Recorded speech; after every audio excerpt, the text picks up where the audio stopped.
안녕하세요.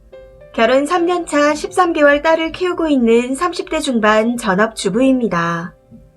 연애 때는 남편이 엄청 자상하고 유머도 있고 말도 잘 통했습니다. 연애 기간 동안 싸운 적이 손에 꼽힐 정도로 서로 잘 맞았었죠. 그런 남편과 조금씩 틀어지기 시작한 것은 결혼 준비를 시작하면서부터였던 것 같네요. 연애 당시 남편의 부모님께서 이혼을 하셔서 아버님과 연락을 안 하고 산지 꽤 오래되었다고 알고 있었습니다. 그런데 결혼 날짜가 정해지고 나니 갑자기 아버님과 연락이 됐다며 인사를 시키더라고요. 시어머니는 한 번씩 뵌 적이 있었지만 시아버지는 그때 처음 본 거였습니다. 이때 뭔가 이상한 느낌이 들었는데 그걸 바로 캐치하지 못하고 결혼을 해버린 제가 병신이었죠.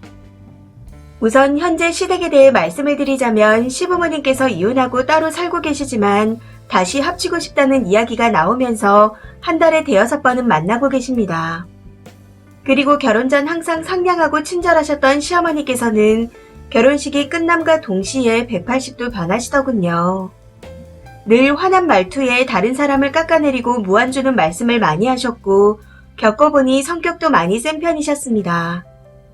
거기에 플러스로 표정 또한 항상 떨떠름하게 계십니다. 시아버지께서는 여자 도박 문제와 함께 사업으로 인한 빚이 있어 항상 돈이 없다고 말씀하는 분이셨습니다.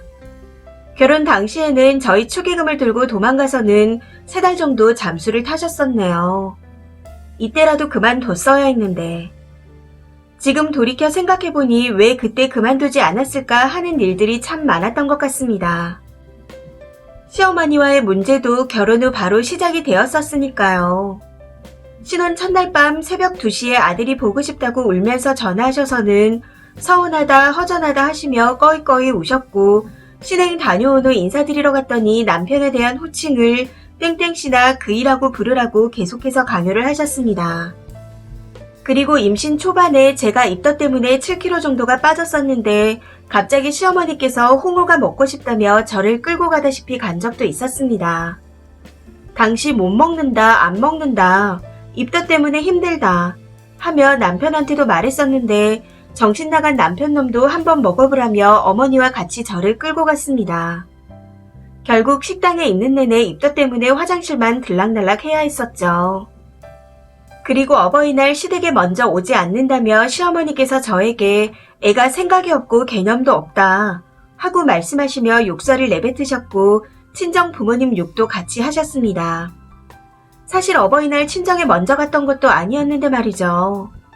이전에는 항상 행사가 있는 날이면 시댁에 먼저 갔었기에 이번에는 친정에 먼저 가겠다 하고 남편이 말을 전하기만 했었습니다. 그런데 그 말이 떨어지기가 무섭게 욕을 시작하시더군요. 결국 그때도 욕이란 욕은 다 먹어가며 시댁에 먼저 가야 했습니다. 시어머니의 얘기를 하자면 이틀을 꼬박 새도 할 수 있을 정도로 많은 일들이 있었네요. 그런데 더 황당한 건 남편이 결혼하고 효자가 된 케이스라는 겁니다. 결혼을 하자마자 시부모님도 친정 부모님처럼 생각하라며 강요를 하더군요. 저희 아이나 제가 아프다고 말하면 시큰둥하면서 시어머니가 아프다 하면 펄쩍 뛰며 병원에 가야 된다. 어디가 아프냐 하며 혼자 호들갑을 떨고 난리도 아닙니다.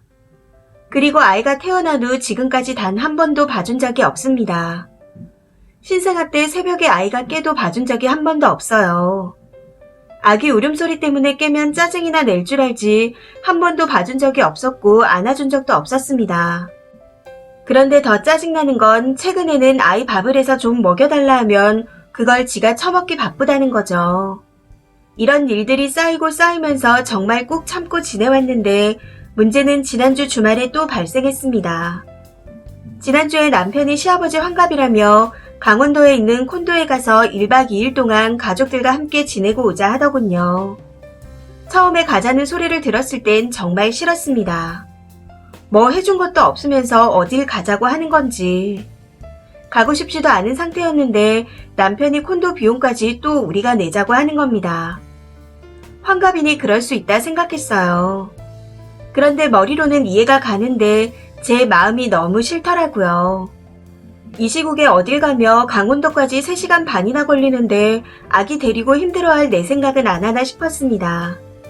그러면서 또 지들 생각만 하는구나 하는 생각이 들어 짜증이 나더군요. 그런 제 마음을 남편한테 말하면 또 우리 가족한테 싫은 티 낸다 하며 큰소리 내며 싸울 게 뻔히 보였기 때문에 참았습니다. 제가 아이 낳고는 성격을 많이 죽이고 살았거든요. 무슨 일이 있을 때 제가 조금만 반박하면 욱해서 아이가 앞에 있든 없든 소리를 지르면서 물건을 던지곤 했기에 그 꼴이 보기 싫어서 참았던 거였습니다. 그리고 어느 순간부터 아이가 눈치를 보기 시작하는 게 느껴졌기에 아이 앞에서 그런 꼴을 보이고 싶지 않아서 참았던 거였죠. 어찌됐든 그냥 참자 하고 시부모님과 함께 강원도에 있는 콘도로 갔습니다. 처음에는 그럭저럭 괜찮았는데 시어머니께서 아이를 보며 계속해서 짜증나는 말씀을 하시더군요. 아이가 제 눈을 닮아 쌍꺼풀이 진한 편입니다. 남편은 올챙이 눈이고요. 그런데 시어머니께서 아이를 보며 우리 땡땡이 아빠 눈 닮아서 예쁘네 하고 말씀하시더라고요. 그리고 남편 발이 단지증이라고 하나요? 엄지발가락이 되게 짧고 두 번째 발가락이 말도 안 되게 길어요. 저는 칼발이고요. 이것 또한 아이가 저를 닮아 제 발과 똑같습니다.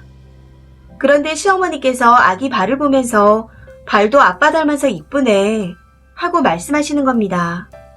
그 말에 남편이 엄마 솔직히 발은 땡땡이 발이지 하고 말했더니 너도 어렸을 땐 칼발이었어 하고 소리를 꽥 지르시는 겁니다.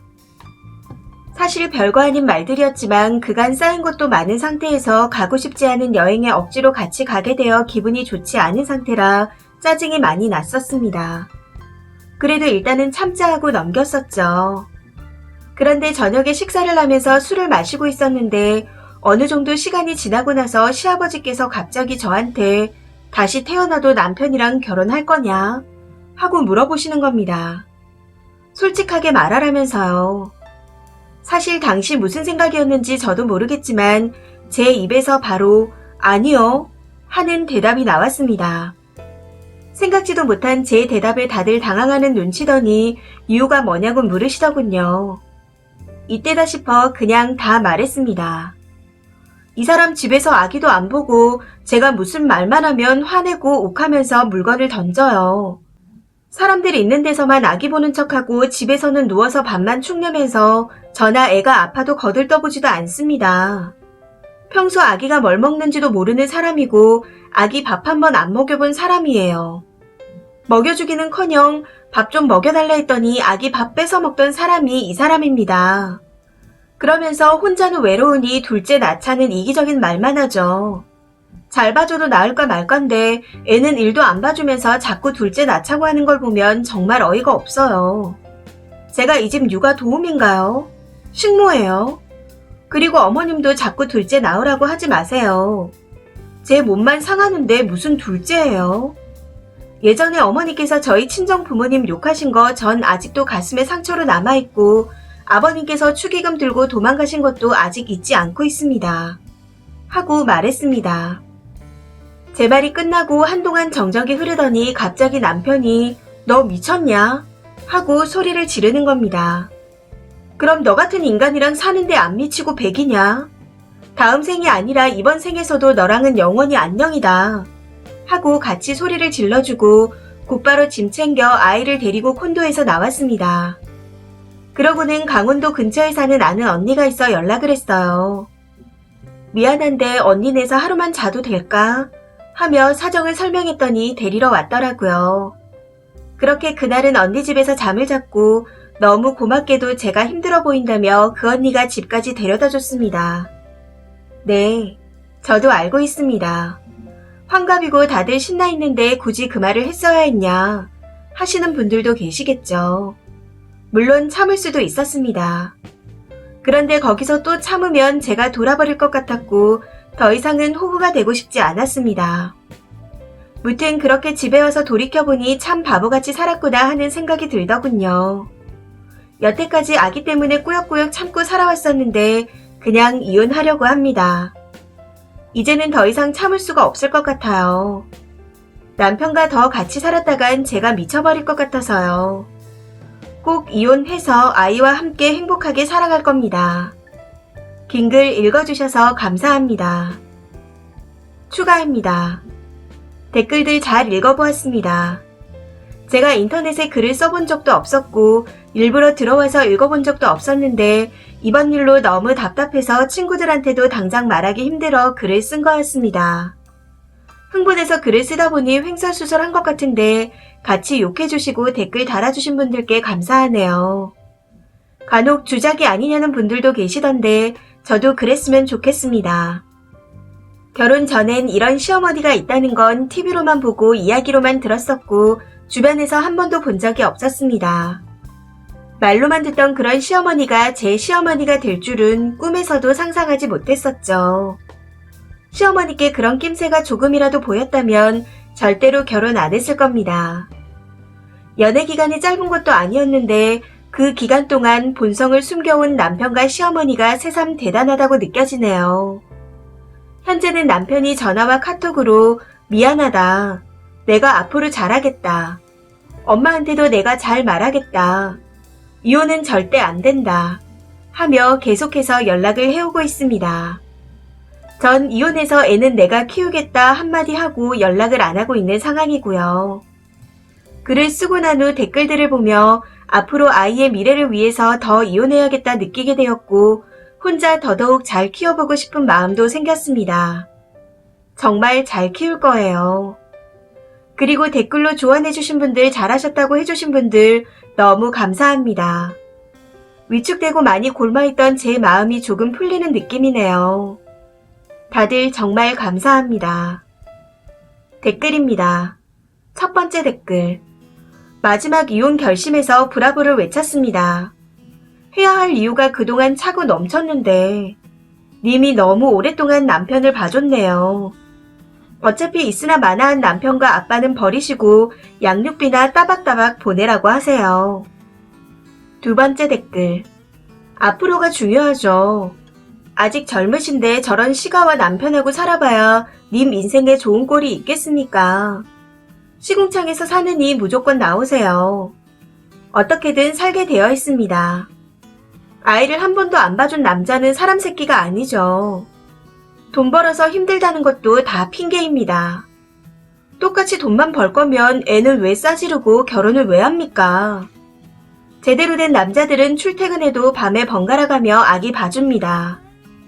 자기가 돈 버는데도 불구하고 아침에 출근해야 하는데도 불구하고가 아니라 반은 자기 자식이기 때문이죠.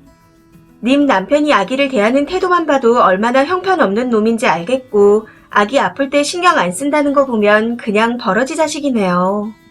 지금 마음 변치 마시고 님 행복을 찾으세요. 세 번째 댓글. 잘하셨어요. 너무너무 잘했어요. 환갑이 무슨 대수인가요? 그만큼 나이 먹고도 나이값도 못하는데 무슨 환갑을 챙겨요. 저도 딸 하나 키우고 있는데 남편만 문제가 아니고 시가 식구가 다 문제네요. 경제적인 능력만 갖춰진다면 그런 아빠보단 혼자 애 키우면서 사는 게 더 낫습니다. 같이 살면서 싸우는 부모 보며 크는 게 정서적으로 더 안 좋아요. 지금도 혼자 키우는 거랑 똑같은데 스트레스까지 받으면서 살 이유가 없잖아요. 시부모는 남편이랑 결혼했으니 가족이 된 거지 그냥 동네 할아버지 할머니일 뿐이니까 마음 약해지지 마시고요. 저는 시어머니 막말 때문에 이혼했는데 이혼하고 나서 처음에는 혼자다 싶어 힘들게만 느껴졌습니다. 그런데 애가 커가니 점점 괜찮아지더군요. 지금은 같이 으쌰으쌰 하면서 힘내고 있습니다. 글쓰님도 잘할 수 있어요. 응원하겠습니다. 네 번째 댓글. 어쩌다 그런 남편의 시가를 만났어요. 꼭 지금 마음처럼 끝까지 밀고 나가세요. 축의금 도둑이라니. 그래놓고 환갑에 콘도요. 염치라는 게 없네요. 아주 시원한 사이다 날리셨으니 이대로 밀고 나가시면 될 듯 합니다. 힘내세요. 다섯 번째 댓글. 잘했어요. 남편 눈치 보지 마세요. 혹시 아기로 협박하면 마음 아파도 그래 그럼 네가 키워라 하고 세게 나가세요.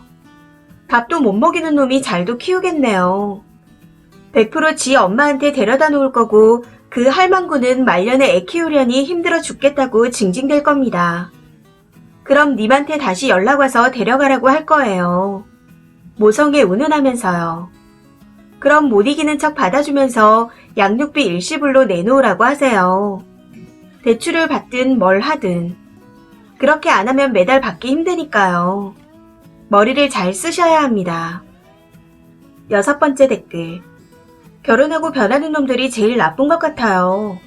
왜 결혼하면 효자가 되는 걸까요? 정작 본인은 손도 까딱 안 하고 친정은 신경도 안 쓰면서. 이혼 마음 먹으셨다니 다행입니다. 님은 엄마니깐 강한 사람이에요. 꼭 용기 내시길 바랍니다. 이 사연은 여기까지입니다.